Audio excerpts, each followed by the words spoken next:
words of young, what's that little one? Lil Perk. Lil Perk. Let's get it. Who's Lil Perk? So what little rap dude? That's a new dude. Yeah, he out the game now. So. Oh, Lil Perk. Like after the pill? Like Lil Percocet? Perk. I mean, you know, it's a drug-loving society right now. So, you know, I thought you was talking about Lil Percocet. Like, My man, Lil Perky. yeah, usually people on drugs try to hide what they on, but I get it. I get your money, young man. Shit. Hey, I guess we underway then, right? We underway. All right. So welcome back. Welcome back to Sean and Sean Talk About. Welcome back. Yep. Yeah, we here. We back. We back. We officially are free, kind of. Yeah, we back. We kind of free. Back and free. Yeah. How we free, Sean? We free because we took the deferred resignation program that our lovely federal government offered us. Yeah, I feel like that is an episode in itself. It is, but I want to wait till we legally free and clear. All right, this is the countdown. October 1st. To the legally free episode. Legally free. Right. Coming fiscal year 26. FY 26. Sean and Sean, October the 1st. That's gonna be that's gonna be the realest episode ever. I'm with it. Listen, we might even have guests. Listen, if you want to be a guest, if you are a former government employee, a displaced employee, yes. If you are a displaced government employee, yes, you would like to be, have your voice heard on that episode, tap in with us, right? Hit me on Instagram, Sean Black 07. Yeah. Right? Yeah. Hit Sean on Instagram at Ghost Who Walks 12, right? 78. 78. Yep. Ghost Who Walks 78. Yep. So so it's weird because you and I are actually happy to be displaced. Yes. Everybody ain't. It's some people that's mad about it. It's some people that just completely angry. I wasn't ready, but you've been there forever. You're like, some people wasn't ready. Some people wasn't. You know, and some people just refuse to see it coming. I don't know how. But we'll talk about this in October. Like, I don't want to. It'll be here. It'll be here. It's on. It'll definitely be here. It'll definitely be here. Sean, I want to ask you a question. Yeah. We were having a conversation last week. Yeah. Right? Yeah. And you told me that you recently came into the knowledge of a new colloquial phrase. Yeah, the YN. I didn't know what the YN was. Yeah, because in the Navy, a YN is a job. It's a yeoman. That's the person that does the paperwork. Okay. Make sure that like HR. Yeah, kind of. Yeah. Okay. For the most part, yes. Yeah, they're the person that makes sure all your files is good to go, and you know they the ones, if you get a promotion, they the ones you go see to make sure your paperwork right. So you go see a YN. It's a YN1, a YN3, a YN2, a YN C, a chief. Or you could be a YN Master Chief. Wait, so, YN Master Chief. Yeah, in the Navy, that's a legit job in the Navy. It's important. It's needed. So maybe in the blocks, right? If you don't never grow all the way up, right? And you still running like a YN, then maybe you could be a YN Master Chief. He's still stuck in his since he was 17. He's stuck the same. He an OG. You know he's 55. He's not an OG. He a YN Master Chief. Why is that? I'm with it. So my brother Orlando called me about a month and a half ago and said he was being chased by some YNs. So I'm like, okay. I'm like, so what happened? It was a long story about how he didn't know these dudes, of course. Mm-hmm. He living up in Chester, Pennsylvania, which ain't that far from here, right outside Philly. Okay. And he like, yo, I need you to come get me. I'm like, come get you. Whoa. He's like, okay. He was like, yeah. I'm like, well, where are you now? He was like, well, he was doing maintenance at these townhouses up there, and he was living in there too. Something happened. He must have pissed off the young boys. Yeah. You know, so of course he ain't know nothing. He don't know. He don't know why they chasing him. He don't know what's going on. This, that, and the other. So if you know Orlando like I know Orlando, there's always some shit. There's always some shit. So, shout out to O. Yeah, there's always some shit. He means well, but there's always some shit behind some shit. This happened. Yeah. So he like, the YNs is chasing me, this, that, and that. I'm like, okay, so where you at right now? He like, oh, I'm hiding in the maintenance closet. I'm like, okay. I'm like, so you gonna stay there all night? He was like, probably. I'm like, all right, cool, whatever, man. He was like, yeah, I just need you here tomorrow to come and get me. I need to get up out of here. I'm like, okay. I'm like, what did you do to these dudes? He's like, I don't know. I don't even know these dudes. I'm like, okay. And they YNs? He was like, yeah, YNs. I'm like, damn. Like, wait, before you finish, this whole time you thinking the Navy? I'm thinking of yeoman. I'm like, YNs? You Like, think he getting chased by some Navy? I think he getting chased by HR. I'm like HR, YNs. Like, that's a yeoman. To me, still, even though I know what it means today, it's still a yeoman. And anybody in the Navy, if you've been in the Navy, they agree with me. I guarantee it. So, If you pull into Baltimore City on Fleet Week, if a ship pull into Baltimore City on Fleet Week, like downtown in the harbor, and everything is they having fun, this, that, and the other, and somebody and a chief is walking by, and some young kids get on his nerves, this, that, and the other, and then the people in Baltimore come by, but oh, don't worry about it, they're just some YNs. Like, what you talking about? Like, what did you? Yeah, why yeoman? the yeoman is chasing your brother. Yeah, so and then they got to try. Yeah, so my other brother actually worked. He was managing that property. So I called him. Yeah, he was managing that property. Wait, why did he call him? He probably did. Yeah. He probably did. So I called him, and I was like, "Yo, what he get himself? What old get himself into?" He was like, "I don't know." He was like, "But the guy he worked with just called me and said he seen like 30 dudes chasing him." I'm like, "So that's real? That's real." I'm like, "So and they was YNs?" He was like, "Yeah." I was like. So at this point, it started to like in my head. I'm like, "Okay, It can't be this. they can't be HR. It can't be HR chasing them." First of all, why would they have 40 deep? Why would See that be HR? at GSA and the government? Yeah, you see, because it's like 4,000 people. Yeah, right. So yeah, I have seen 40. I have seen 40 YNs deep technically, but they go from YNs to HR. Technically, I have seen 40 deep. Say YN, and now my brain unsee. Exactly. So I'm screaming, bro. So I'm like, okay. I was like, he was like, all right, but I'm gonna call the OG in the neighborhood. He was like, because them young dudes, they don't mess with you. He was like, I be putting them boys out, and they don't do nothing to me. He was like, so he must have really agitated them. Absolutely. So he's like, I'm gonna call the OG, and I'm gonna see what happened. And so he was like, I was like, all right, before he got the phone, I was like, yo, Theo, just real quick, like, what's a YN? He was like, it's a young nigga. I'm like, my mind went, this whole time. I was like, oh, now it makes sense. Now it makes sense. That's why everybody been saying it. Because it ain't like that's the first time I heard it. I just thought everybody was getting nautical. Because people do use colloquial. Okay, I see. Yeah. So you thought that people just pulled in this Navy phrase like, oh, this just makes sense. Some Navy guys. It makes sense. It makes sense. I'm with it. There's a lot of Navy in the hood, bro. A lot. There's a lot of Navy in the hood. But now that I'm corrected, it's starting to all make sense to me. Okay. So I get a call back from him. Long story short, I get a call back from him until he talking about something. Yeah, he was basically popping off, talking about he from Baltimore, this, that, and the other. And he not with the shits. And the YNs got tired of him up there. Let me tell you something. I'm speaking to everybody who grew up in a big city. Right. Your city is popping because people from your city made it pop. Yeah. If you're not them or him, don't go other places. Yeah. And tell people that you are him or them because you from that city. Right. Right? It's a shooter everywhere. Yeah. Will knock your teeth out every community. Okay? I promise. Yeah. It will knock your teeth smooth down your throat, all 32 of them. Yeah. And will not think twice. They will go sit back down and start vaping. Yeah. Yeah. Okay?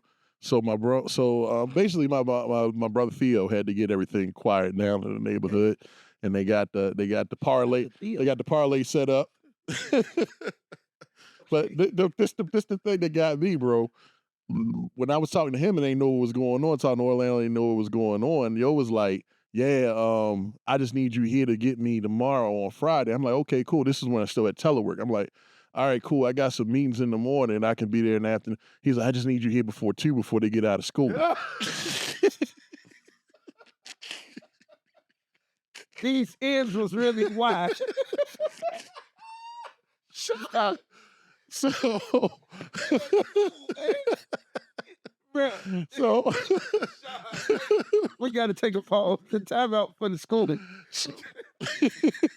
Wait, shout out to your school though for teaching teamwork. bruh, this is, I swear this is real. This is a real story. Down to me thinking it was HR chasing them. This is a real story. It's real. So it's like you want an interesting and funny reality show? Follow me around for a month. Like just random things that you would think would be nothing turn into a thing. It turns and it's absolutely hilarious at the end of the day. Like that's why we get along so well. Yeah, Right? yeah.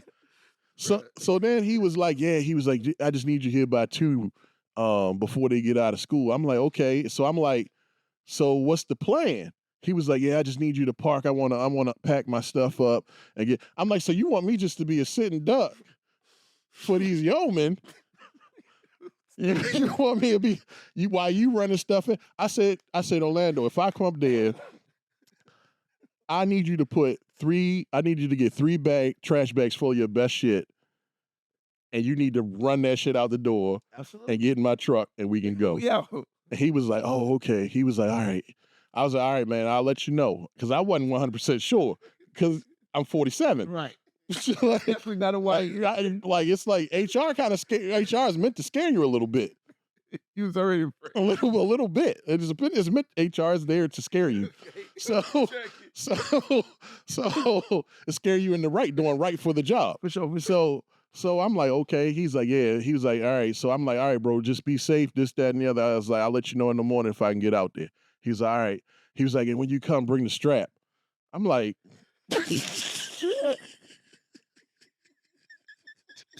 Sure. Don't tell me. No, do not. Go ahead. Let's do it. Let's go. Here's the big. I'm not that ignorant. Right. I know what a strap is. What? But I'm like, yo.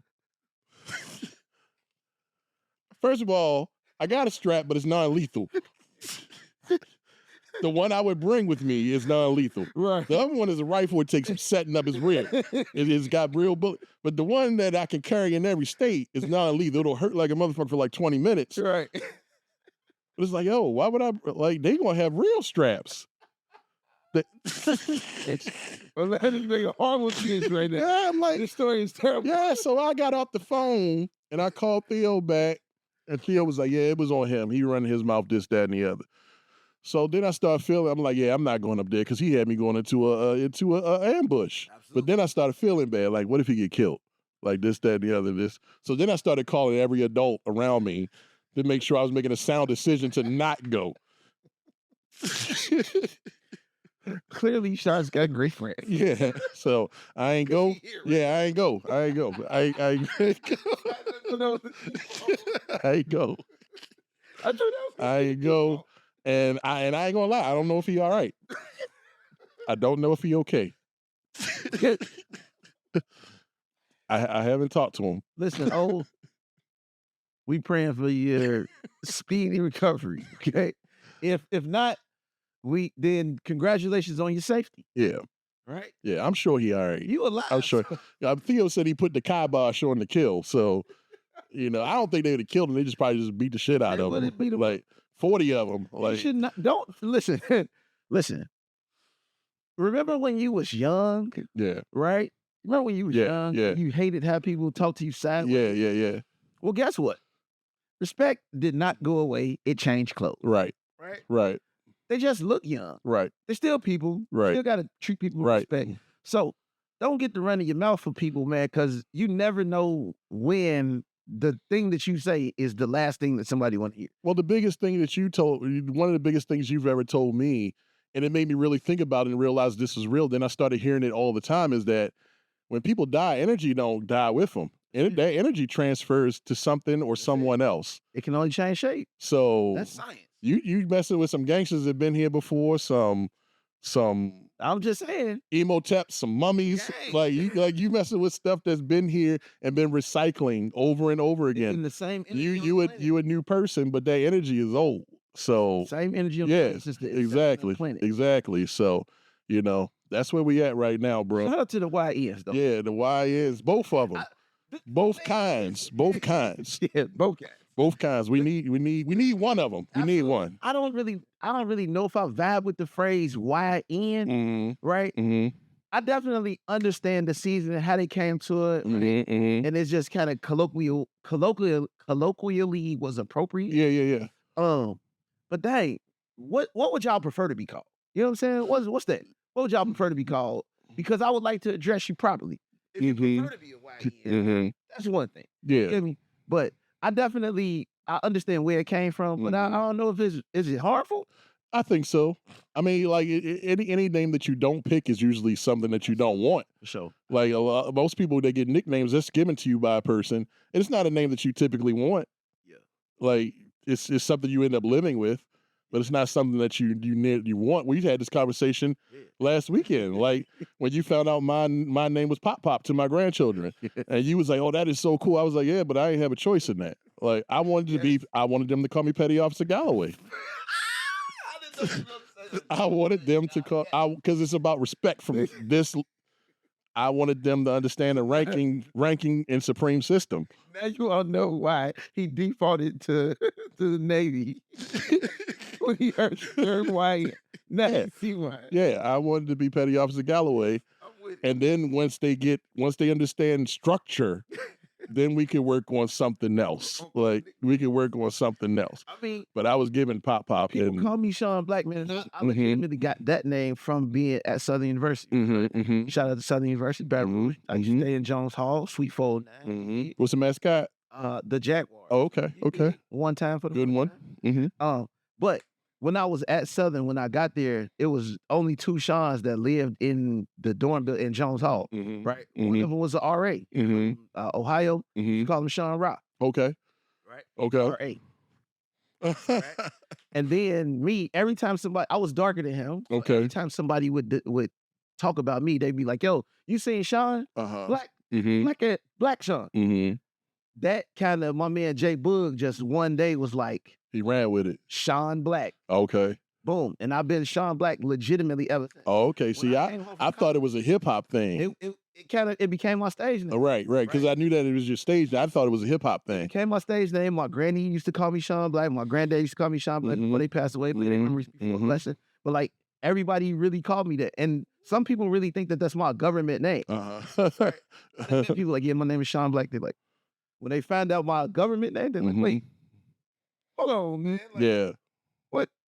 Yeah. No, I'm not telling you right now. Should we make an effort to get a YN on here and ask him? Yes. Okay. We should get a YN on here. I mean, I know if you're talking about not a yeoman though. Yeah, I know. Because YNs. Okay. Okay. We should talk to somebody. Let's not bring them here. Let's interview them in the street. And then just roll the recording. I'm with it. We should roll the recording. And should it ski? No skis. Should we do no skis? Whatever they comfortable with. If you need whatever they comfortable with. I'm okay as long as they're not here. Okay. Like, yeah. So they won't be here. Yeah. But they will be on the show, but not here. I'm good with that. All right, man. We're going to take a break. Come on back, and we're going to talk about what's going on with HHS and their leader. Oh, my goodness. Yeah. Yeah. All right, we'll be back.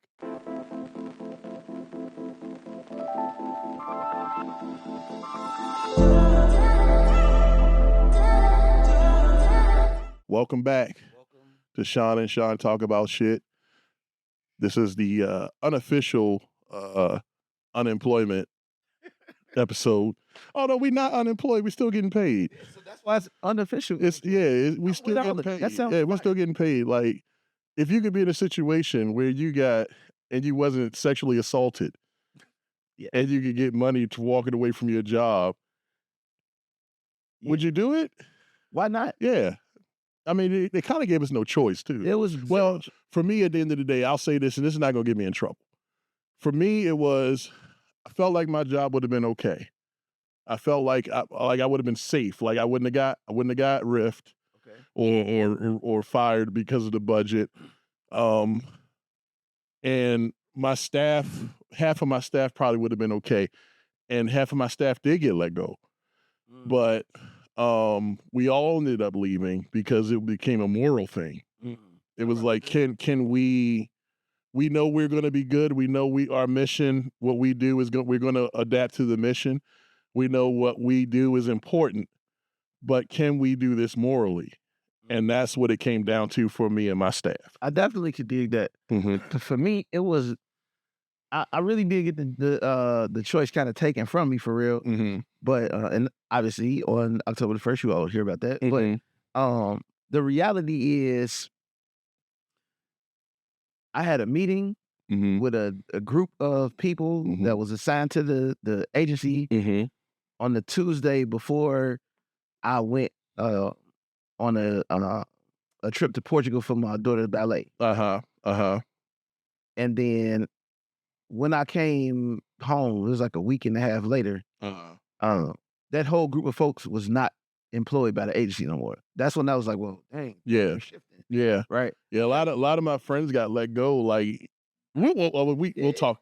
But I don't want to get into the specifics, but a lot of my friends, especially in fine arts, that's a lot. Yeah, a lot of my friends in that space right there. That's when I recognized, like, oh, it's probably the writing is probably on the wall for me. Yeah.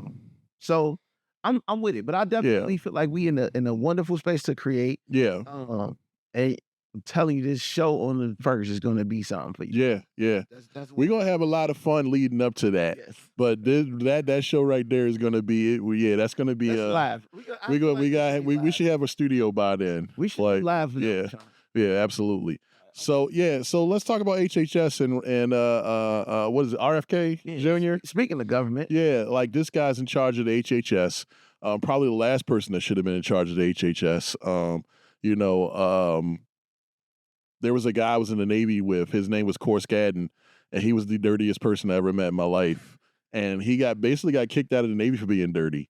You know how dirty you gotta. You know how long you gotta be known as a dirty person to get kicked out the military. First of all, the military ain't kicking nobody out unless it's like drugs or sex or something like that. It takes those don't do a lot of everything else. It takes you. Oh, okay. Because they're just gonna keep punishing you. Yes, absolutely. They're gonna keep punishing you until you get it. Absolutely. You know that is legitimate, Sean. This person, they gave up on the punishment. They gave up. And they said, you know what, you got to go. I think the deciding factor in kicking this dude out was he went out one night. We were stationed our ship was ported in New Jersey. On the way back, he was drunk. He fell in the water. Oh no! You've been on the pier. How do you fall in the water? The boat is right here, sir. First of all, the boat is right, and there's a whole joint that you could walk up. The brow. The brow. Yeah. The accommodation ladder. Yes. He fell with hand. We were stationed in New Jersey. You could see New York City, all of it. Yes. Beautiful. So he fell in the Atlantic Ocean. And he was drunk. Nobody knew he wow. Nobody knew he fell in the water. He fished himself out. Yes. Came on the boat. They were like, what the hell happened to you? And he was like, oh, I don't know what he told them, but they let him on the boat. They should have sent him to the medical. They let him on the boat. He just went in his rack, which is your bed on the ship. Yeah. Dripping wet and nasty and stinking of the ocean, and just went to sleep. That was the last straw. They kicked him out after that. And this is when I was a baby in the Navy at that time. I was fresh out of boot. I was like probably about a month out of boot camp. I still didn't know what to expect of the Navy. That is terrible. Yeah, bro. Like I was like, yo, you wow, bro. Listen, man. I heard somebody say that Robert Kennedy is the white Dr. Sebi. Who said that? I seen that shit on the internet. Who said that? Sean, after I heard it, I couldn't get the visual, right? I'm not saying, listen, if you're one of the people who are come and tell me about all the medical advances, I don't care about that right now. Yeah. If you listen to how people describe Dr. Sebi, they be like, yo, Dr. Sebi said you got to do this thing and this. Yeah. This guy be doing the same thing. Bruh. He be sliding up like, Yeah. Like him and Mitch McConnell always sound like they talking underwater. Like they sound like they live in the ocean. And when they came up, they was like under the ocean, they was like, okay, you can't just go up there and talk with regular air. So we're gonna install this water system in your lungs. That way you can just talk. You can keep talking while you're up there and not die. That's what they sound like. He reminds me, like, I don't know what's wrong with Buddy voice. So I'm sorry if you got a problem, gang. Yeah, but it sound like that's what it sound like. Here's the thing. You know how, like, right before you got to do the right? He sound like your voice when you do that. Yeah, constantly though. And you like, it's constant. So when when I be listening to him talk, I be finding myself like swallowing. Yeah. But the dude took a swim in the Rock Creek Park the other day with his grandchildren. You didn't know that? Oh, listen, sent me the show notes. And they were so swimming in the Rock. They were so pissed off. They called him up on the hill yesterday. What? My goodness. For those of you who don't know, you all might not know. We still got our friends in Moscow watching. Hi, Uncle Puddin'. What's up, Uncle Puddin'? We ain't forgot about you. So Rock Creek Park, Uncle Puddin' probably seen Rock Creek Park. So Rock Creek Park is one of the oldest parks in the nation. It basically runs around DC. They did a song about it. Doing it. Yeah, that's right. So the water in Rock Creek Park is contaminated with so much feces that you aren't supposed to swim in it. Yes. And not just deer, not just human. We're talking everything. For the last 30 years, people have been told not to swim in that ban. There's been a swimming ban for 30 years. This dude was under the water going, like, you got to look at the pictures. Like, you know what? I told y'all. Pull it up right now. It's a natural remedy. That's what we're going to tell you. It's natural to get into the water and get your family up in the water with fecal matter up in your eyeballs. What is we doing? Bro, listen. If you swimming in the Rock Creek Park waters, let me tell you what they got going on down in the, what y'all call the Gulf of America now. Look at that man. He got his and he in a creek. He not even like he in a creek. But he not even in an open like swim area where you can like openly swim. I don't know if Rock Creek Park has like an open swimmer, but he's in a legit creek. Like a creek that I could find like across the street probably. This is my question. Yeah. Okay, let me calm down a little bit. First of all, it's called Rock Creek Park. It is called Rock Creek Park. Because of the creek that's made of rocks. Yeah. In the park. Yeah. Which we now understand is a wastewater space. Yeah.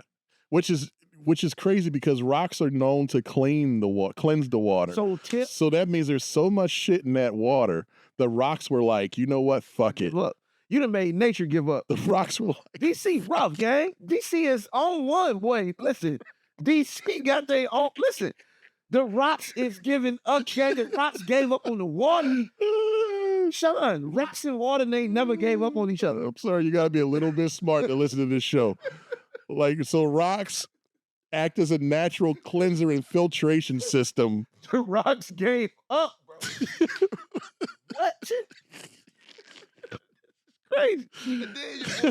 Old white Dr. Stevie jumped in the water, son. He jumped in there with his grandchildren.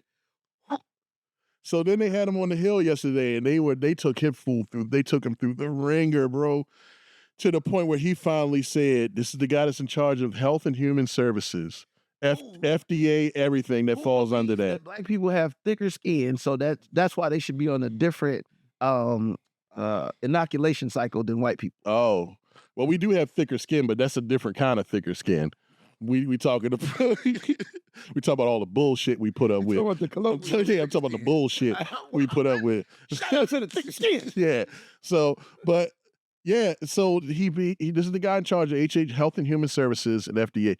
He finally gets so frustrated that he gives out the quote of, "I don't think anybody should be taking medical advice from a person like me." That's what he said on the Hill yesterday. You got. That's what he said on the Hill. I was about to scream that into the microphone. We already knew he wasn't qualified for the job, but to openly, blatantly on the Hill, yeah, of Capitol, yeah, he was on the Hill. Just so we clear, yeah. You said he went on the hill. Yeah. We're not talking about one of the hills inside of Rock Creek Park. No. We talking about Capitol Hill. We talking about January 6th. That's that place. Yeah. And that's what he said yesterday, and he frustrated everybody, and it was one of the most contentious things. I didn't see the whole thing. I just watched the clip. I watch Erin Burnett every night, and she played like it was like one of her leading stories, and I was so frustrated as an American watching that story because it's like, where are we going? And then the president's just in the Middle East, just doing Qatar tried to give him a plane yesterday, so he wants to turn that plane into the new Air Force One. I saw that. Yeah. So according to the Emoluments Act, right? Like he can't take the plane, right?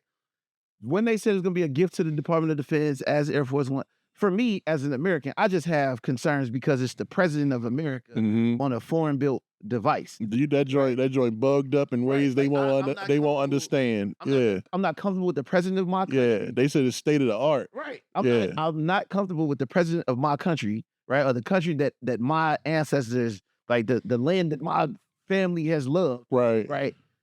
I'm not comfortable with him riding on something built by some foreign people. Yeah. Because it means that he has, like, they could possibly take out the president of my country. Not only that, but a country like Qatar, who has been decimating civil rights.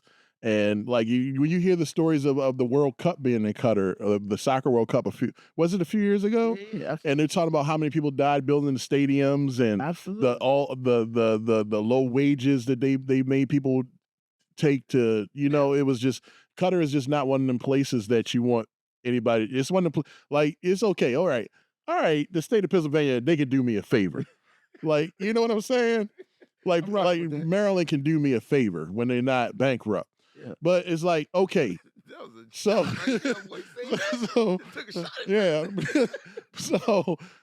you don't want the places that have money to burn. You don't want doing you favors. Absolutely. And so when I'm thinking about going to the president going to the Middle East and having conversations and things like that, there's definitely some, I understand that as a political space. I get it. The geopolitical, like, understanding of that, I'm with it. And I feel like definitely the president should be on some things like that.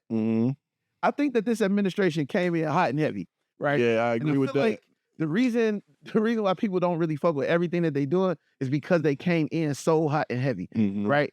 A lot of the shit that they doing needed to be done, and it needed to be done years ago, and it would have been less painful if they'd have done that shit 30, 40 years ago. Yeah. Right? It's happening at an alarming rate because we was not used to change. Yeah. Right? I said all that to say this. Do I think some good things will come out the back end of that deal, of those deals that's made in the Middle East? A little bit, right? We got some, like, Boeing is making some right? There's some American money that's going to get transferred around. Yeah. But the goal of it is to influence people to understand that America will produce its own oil, right? In the coming years. The reason why there's a push for this administration to not do renewable energy at the moment is because they do want to tap into the fossil energies that we have in America. Right. As we begin to to use those, we could kind of stave those off a little bit, put them in the side, but we got to understand how to use them and whatnot. And then we can do the electrical and renewable and whatnot. But that means more revenue sharing for citizens, though. Yeah. Right. And we got to we got to make sure that the model is equitable enough for it to be right. Some type of buy-in for the citizens as well. And that works, and that sounds amazing. But the problem is who's pushing it. Absolutely. That's the problem. Who's bringing it, and the way it's being pushed. Absolutely. It's like, you're gonna take this, and this is just what it is. And there's, like, they should nickname this presidency the loophole. Okay. Because them motherfuckers can find loopholes to get what they want and get out of whatever trouble they in. Like, as a matter of fact, when I do this to you from now on, that's loophole. That's the presidency. That's the loophole. So again, right? History being our teacher, right? The current president. The current sitting president. Yeah. That was his lifestyle before he became the president the first time. Right. Businessman. That's his understanding of how to get things right? done. Right. Where's the loophole? Right. He always says, I have the best lawyers working for me. Right. What the fuck do you think the lawyers is doing? Right. Exactly. They're not just sitting around waiting for him to get a criminal case. Yeah. They finding the loophole. Yeah. Where can you move that you can't? You're a loophole lawyer. Yeah. But it's like it's like if I was president, you are what you do. You know what I'm saying? When in your professional life. And if I was president, I'd be in there like, why is the color temperature so off in the White House? I know you to do this because I watched you walk into a regular room and be like, the color temperature off over here, man. Yeah, right. That's what I would be on. I'd be like, why is this room this color temperature when clearly it should be this color temperature? And I'd be having people fix it. Bruh, I mean... and I would be a terrible president if that's all I was worried about.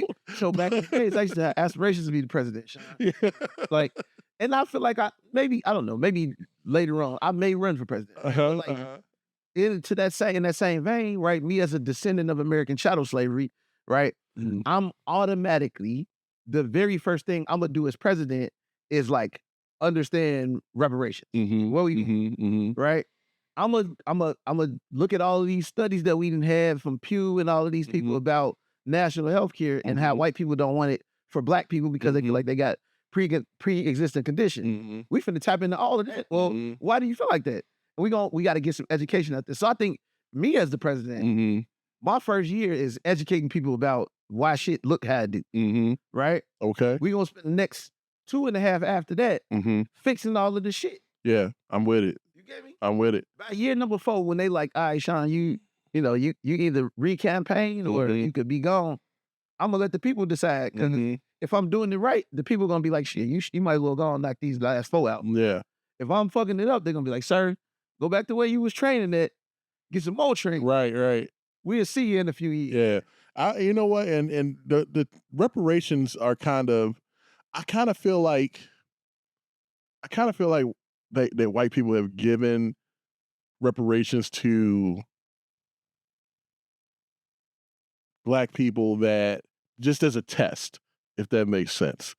Okay, please let me know what you explain that one. So I feel like the city of Atlanta is the prime example of when you give black people something and just let them just go.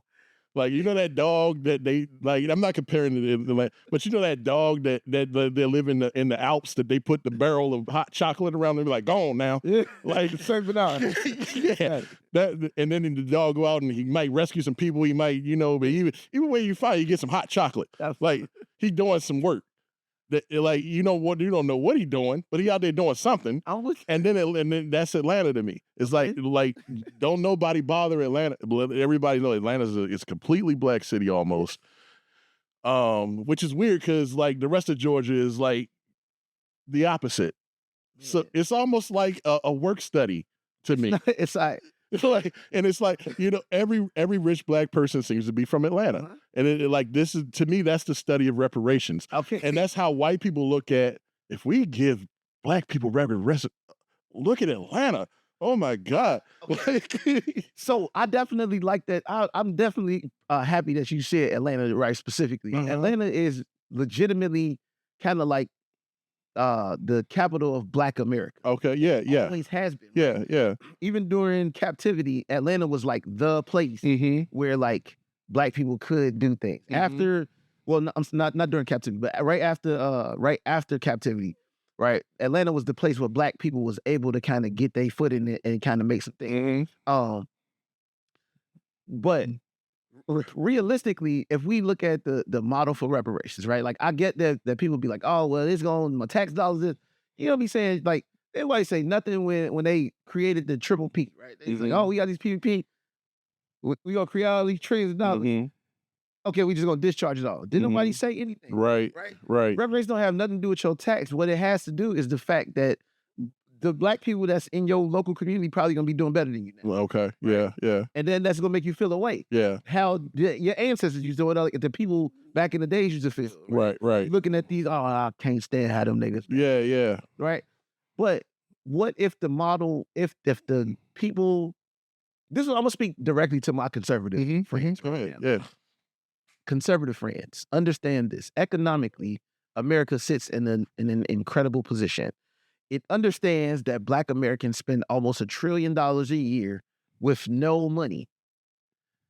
If Black Americans receive reparations, and understand it's not going to be all of the Black people that you see, but it's going to be the people who descended from chattel slavery and those people who was here before the end of Jim Crow, right? And their descendants. Now, imagine that they're going to get this bread. The schools in their neighborhoods are going to improve. Yeah. The hospitals in their neighborhood are going to improve. You don't want the hospital that you go to be a burden with them in it. Now they can put money into their own hospitals in their neighborhood. You're not going to see them like that, right? We talking about schools. You don't want them to matriculate at the colleges that you want that your kids go to. Imagine what the historically Black college and university matriculation rate is going to look like. This is going to infuse so much capital into the American system, right?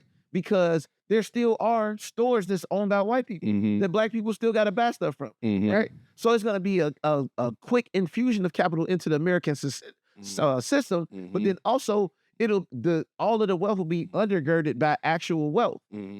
That set us as a country in a different position from every other country on the planet. We talking about making tariffs happen. We could intentionally tell people, no, you have to pay because we got the goods. We can create industry in the space. Imagine it's gonna be some Black car manufacturers that pop up. It's gonna be some textile manufacturers that pop up. Right, everything would change for America, and we would be a more fueled society to go forward and do great things for the world. But do you think that they can deal with us having our own stuff? My thing is, I don't think they don't want us around, but they can't deal without us. I rock with that. It's like, and I'm gonna loss of words, so I'm gonna just say it like this: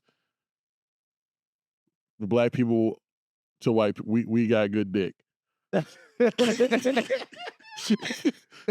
They love our music. Yeah, they are cooking, our film, everything that everything that you see today that is a prominent film was probably like some form of a Black movie from the 70s. That it was recreated and just renamed.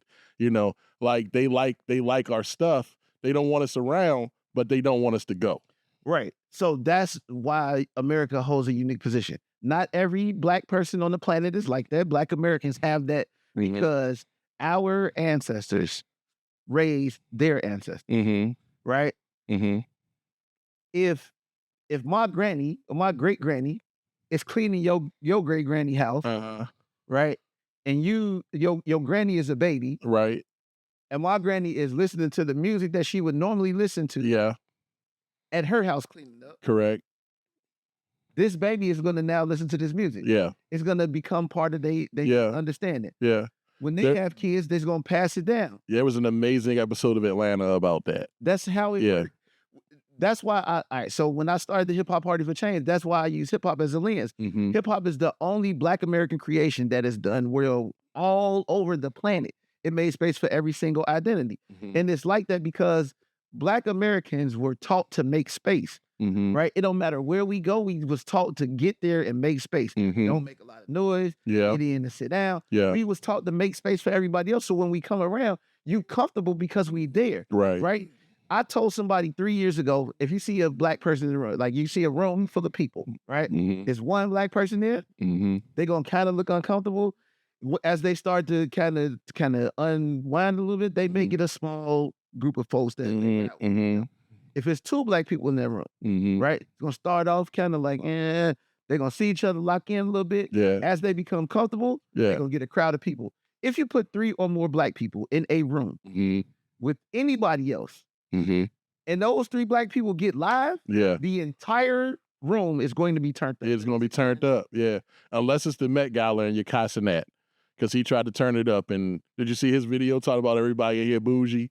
Like, these Black people in here bougie? I was like, it's the Met Gala, bro. Like, it's not a live stream. But that's a different conversation. What is happening? Yeah, I don't know, bro. But that's a different conversation. I mean, the dude he's doing his thing, but I just don't think. I think he just needs He needs that marketing person to tell him, or that manager to say, okay, this is how we act here. This is how we act.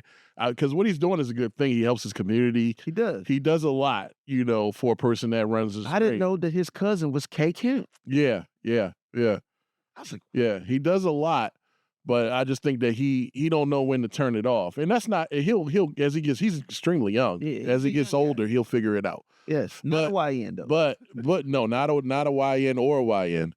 But back to RFK Jr. Yeah.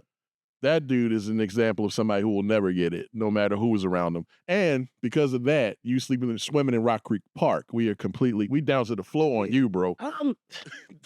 We down on you. Down on you. Yeah. RFK. Down on you. Why would you do that to your grandparents?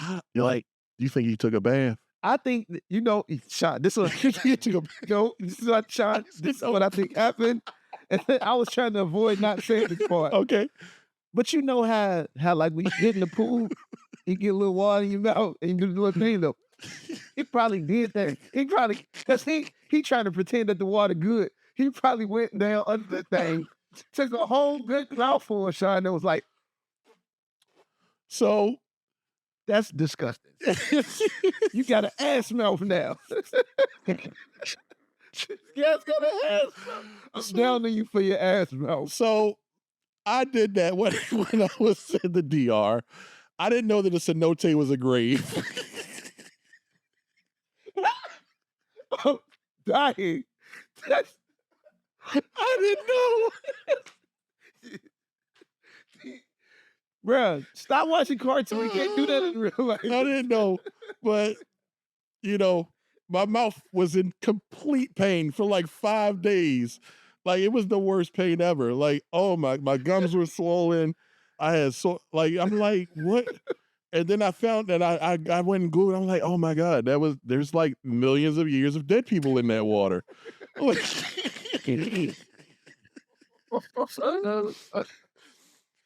I mean, so flaky. Yeah, the more you know, right?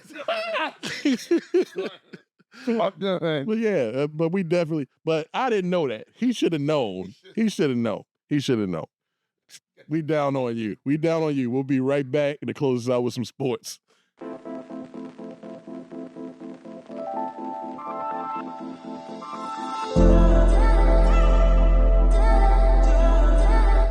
Welcome back to Sean and Sean Talk About. Welcome back. Bruh. Yeah. So, sports world been going crazy. Mm-hmm. Right? We got the NBA playoffs. Yeah. Off. Jason Tatum, man. Ooh.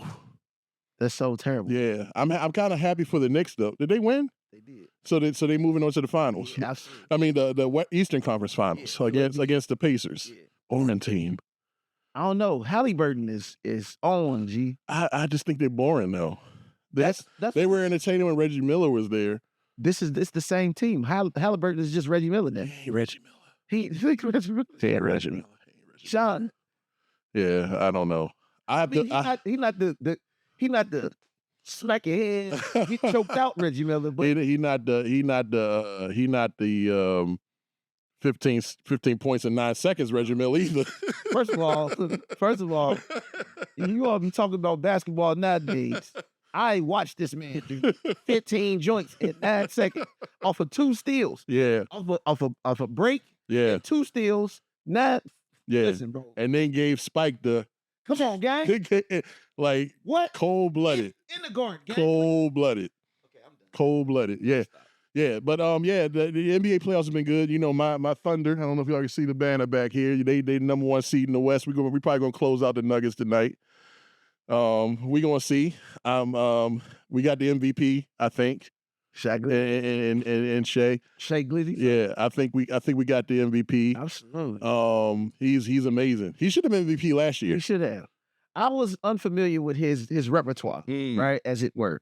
That young man got a whole set of skills on him. Mm-hmm. My problem with the NBA is that you all be focused on too many of the people that you all watch play AAU ball. Yeah. Right? Yeah. I definitely get that a lot of them is cold. Yeah. You all have the whole NBA they got a solid product right now. I can't even front. He came what's impressive, I'm a Thunder fan because I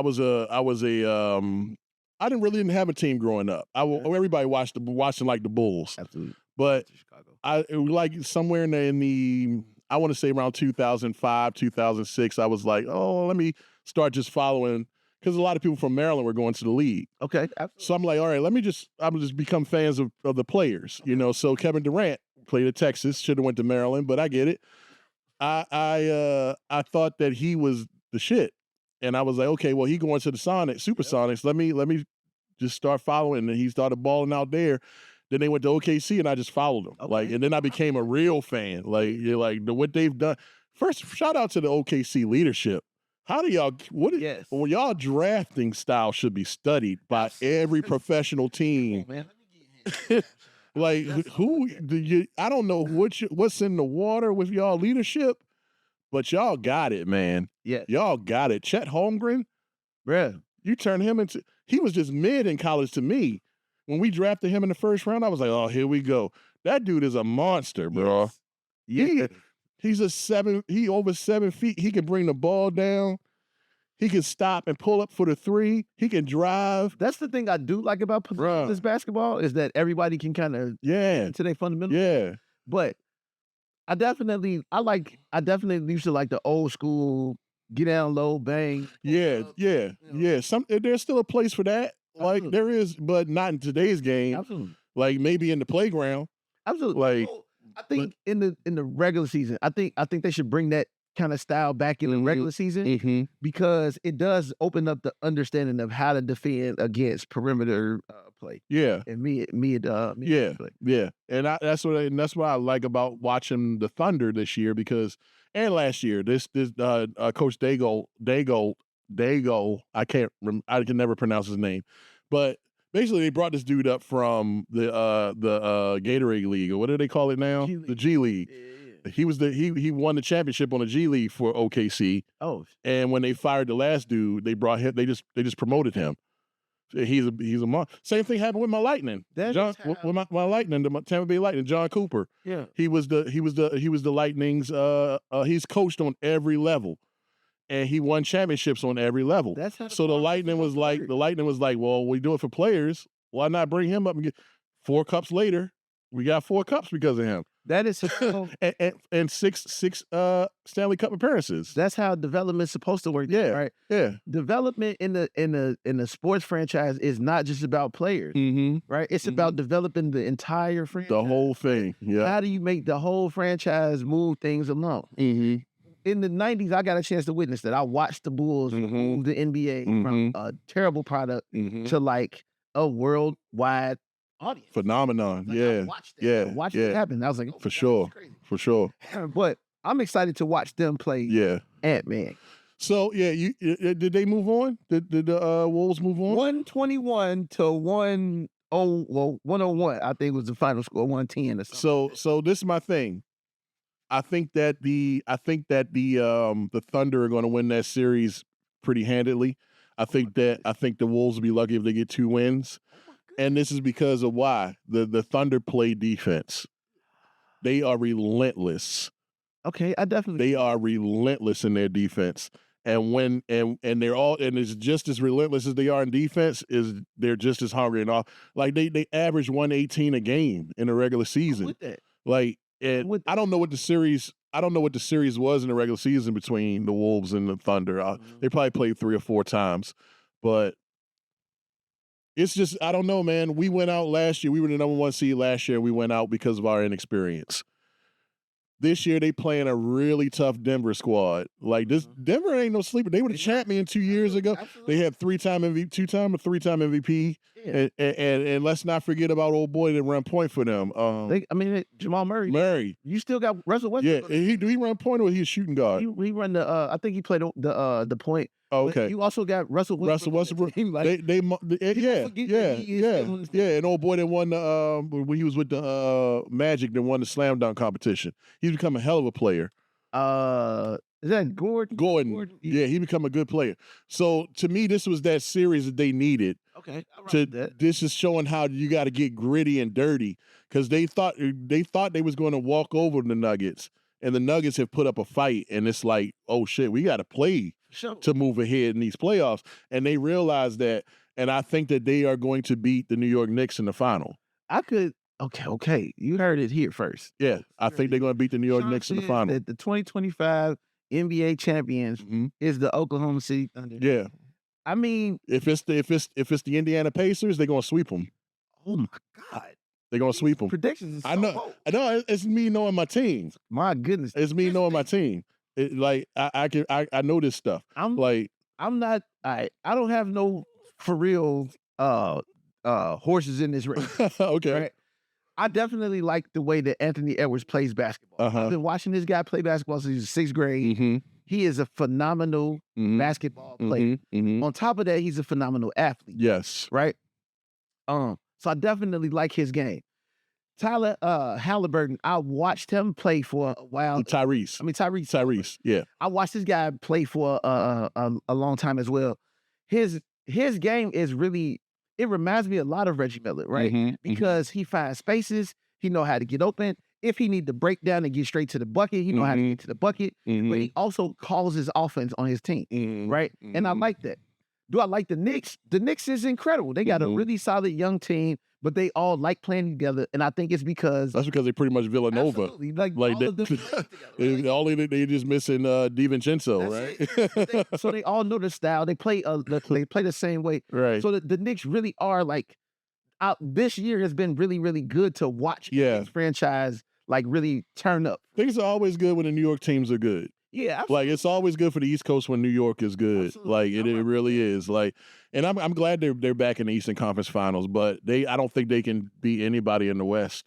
Say that the Timberwolves do beat the Thunder by some miracle, the champions coming out the West. Like, I can dig that. Yeah, champions coming out the West. There's a specific style of basketball that has to be being played for an East Coast championship. Yeah. Right? Yeah. I know it because the Bulls had to play. Yeah. Right? Yeah. If it's a lot of offense, you're losing. Yeah. These guys gun. That's why they used to call it the running gun. Not just for football. So, yeah. Speaking of football. And the Thunder have a legit 10. Yeah. They have a legit yes. When number 2 come off the floor, like it's no drop off. Absolutely, they definitely have 2 starting fives. Yeah. They got 2 5s. Like it's for me. It's the season over. It's over. Like just go in and give me the trophy. Yeah, you want to crown them, crown them. That's what Dennis Green said. That you want when he talk about the Bears, you want to crown them. Go ahead and crown them. Crown my Thunder. I'm telling you. You gotta have confidence like that, Sean. I used to speak about the Bulls like that back in the day. But that's all right. Next season we on one. Huh? Yeah. Y'all next year. Huh? Yeah. Y'all might get some. Y'all gonna get some key play. Like I don't want to really get into this draft thing, man, because I feel like it's so set up. But because we could talk for another 30 minutes. And let's wait till the draft to talk about the draft, because the lottery bullshit that just happened this week. Did you see that? Did not. So be disappointed in whatever. The Dallas Mavericks won the lottery pick. So they're gonna get Cooper Flagg. I was finna walk away because the Dallas Mavericks won the lottery, and so everybody said it's up because they just traded who? Luka. Their number 1 player. So this is like a consolation. Absolutely. So now they're gonna get Cooper Flagg and be balling. Yeah, because they still got the Brow. Yes. Dallas don't sleep on Dallas, and they still got Kyrie.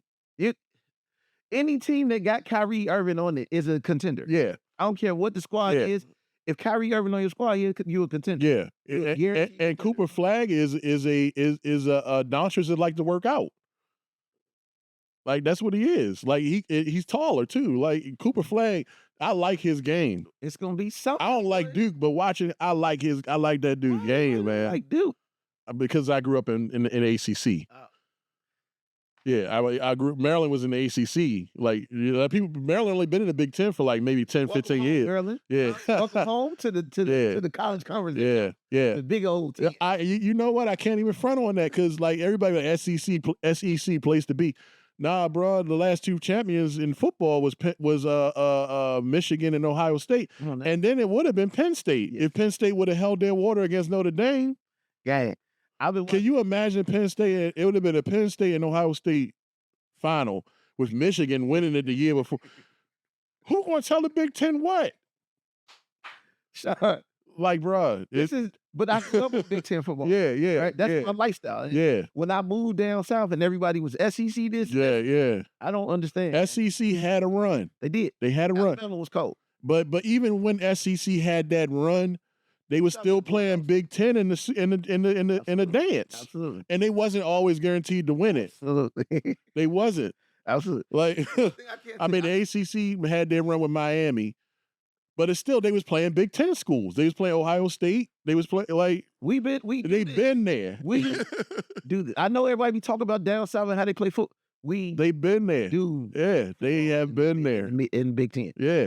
That's a Midwest thing. You can't front on that. You can't front on that. I even give them basketball to a point. Like, you know, I like, when you think about Big Ten basketball, you think about Indiana, you think about Illinois. Absolutely. You think about what's some of the other big schools out there?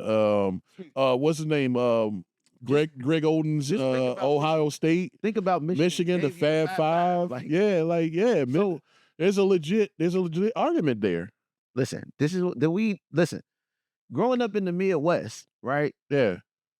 Basketball is a religion. Yeah. So you have to. Everybody's basis is basketball. So if you understand that every one of these athletes that you watching play football, baseball, whatever, that came from the Midwest, they good at all of the shit because they grew up playing basketball first. Yeah. So it tested your hand-eye coordination. It tested your ability to work in a team. Yeah. Right. You had all of the elements coming together. Correct.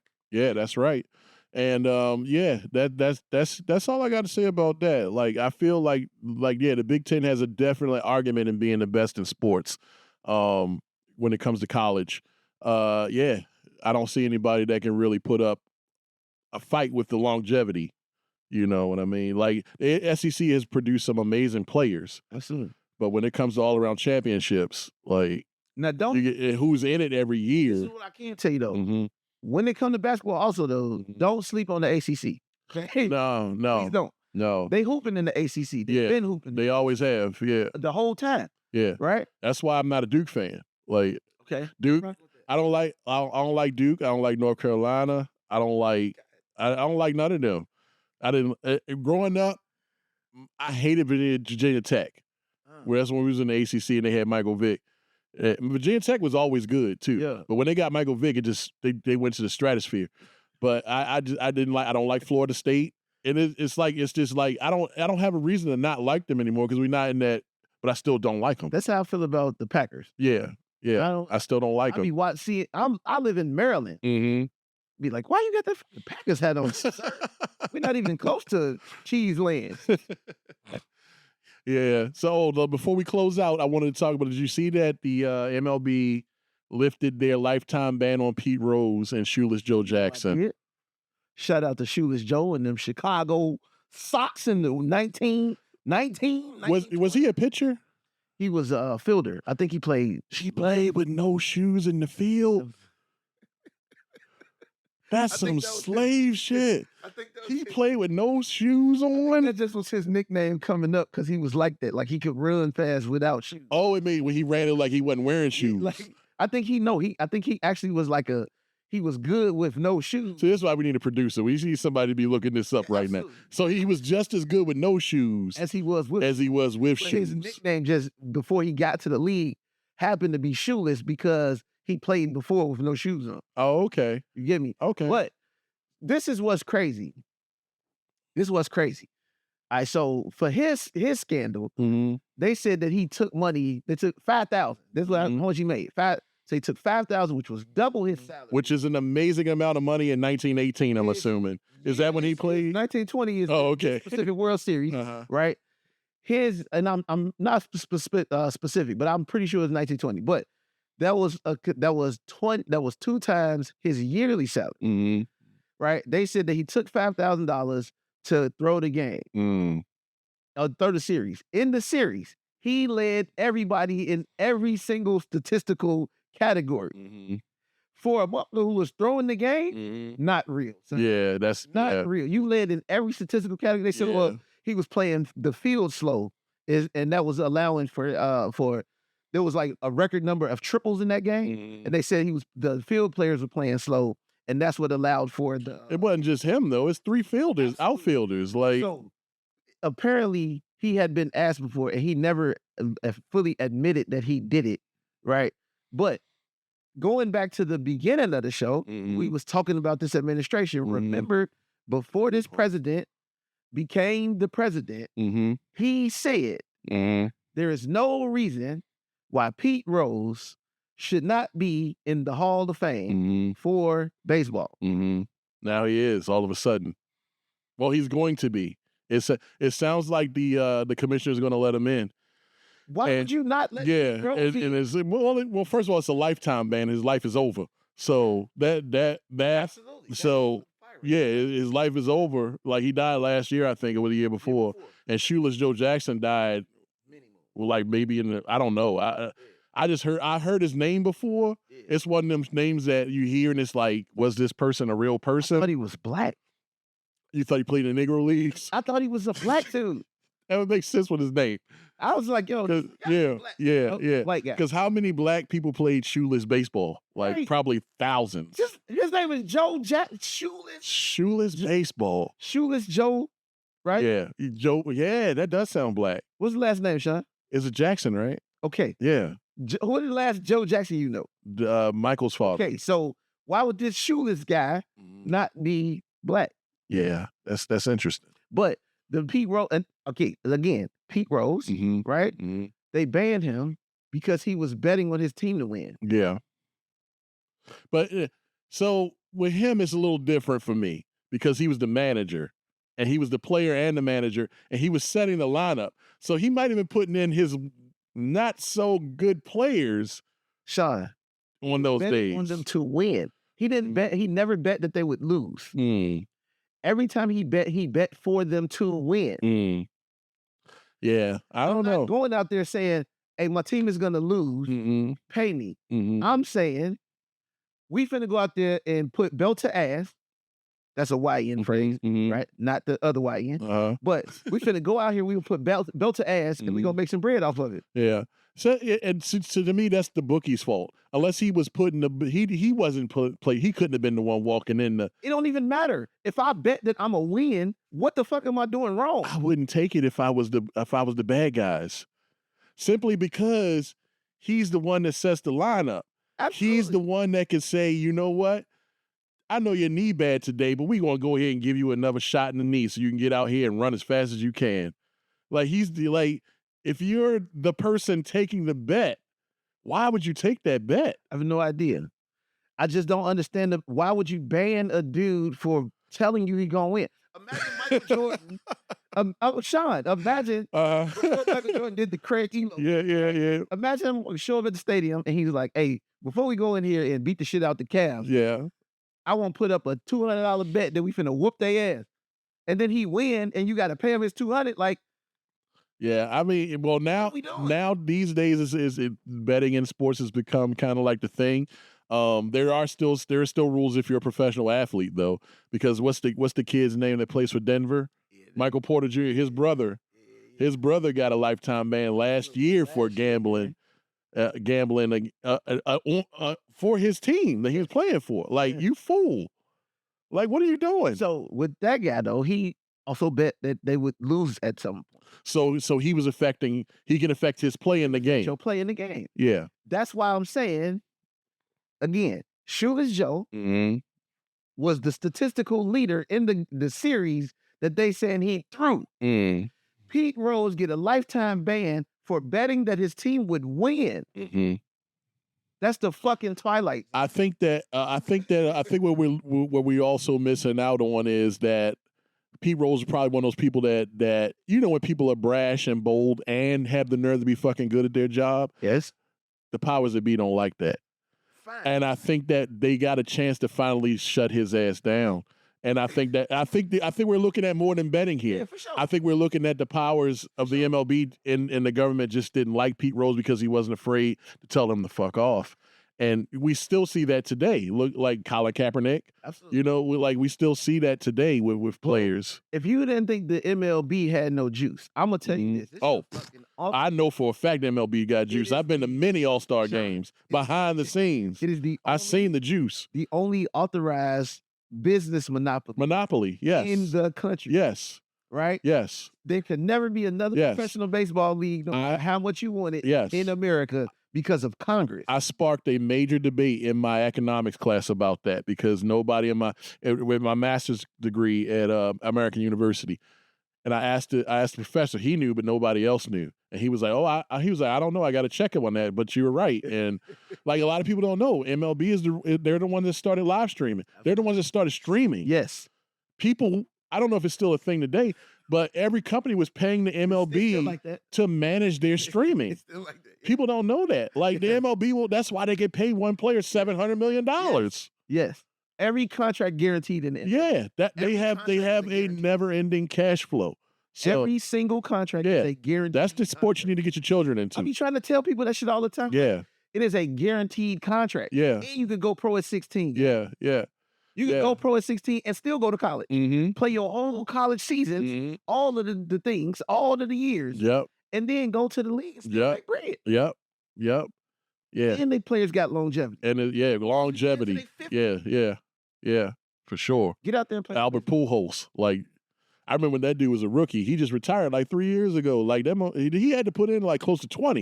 He put 1,000 years. And he was still hitting home runs at the end. Like, speaking of home runs, in Detroit the other day, my man Javi Baez hit a walk-off, gang. Even though you don't play for the Cubs no more, have you playing in the AL because I don't really like the Sox. But yes, congratulations, sir. Keep knocking shit through the window. Yep, for sure. And you know who I'm down on for baseball for every time. I'll always talk with Ty Cobb. Fuck you, Ty Cobb. Ty Cobb, you still bogus, cuz. Do you know? Did you hear what Ty Cobb did one time? And then we're gonna get out of here because we've been running. Ty Cobb is the worst person on the planet, and I'm ashamed that my favorite salad is named after him. We talk about this all the time. Ty Cobb. This is a Ty Cobb story.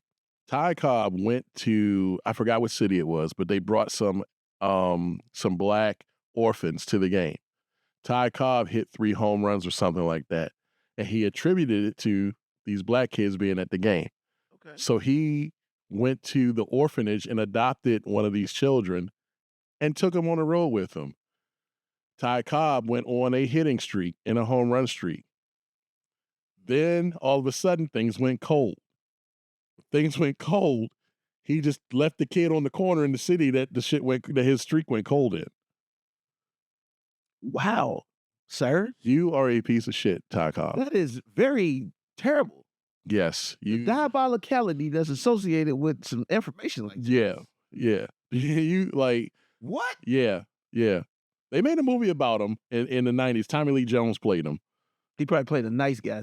No, he was an asshole in the movie. The movie was all about how Ty Cobb was like the worst person on the planet, and Tommy Lee Jones was on point with it. Terrible. They still named a salad after him. Yeah. I don't. You know what? This is the Cobb salad. Nobody's putting blue cheese on anything. Like that was him. That's what he sounds like. Like nobody was doing that before me. Like, it is like, what's his name? Arnold Palmer. Like, oh, let me put some tea in this lemonade. Oh, this is an Arnold Palmer. Man, get the hell out of here. In Baltimore, they call it a half and half. It's a half and half. If you ever come to Baltimore and you like drinking Arnold Palmer's because you was introduced to it anywhere else other in the country, when you come to Baltimore, Maryland, please call it a half and half. Yeah. Because they will look at you sideways. Yeah. Like, who the fuck is Arnold Palmer and why do you want his drink? And to the other side of that, if you go anywhere else other than Baltimore and ask for a half and half, you're going to get a handful of cream. So we're out of here. Take care.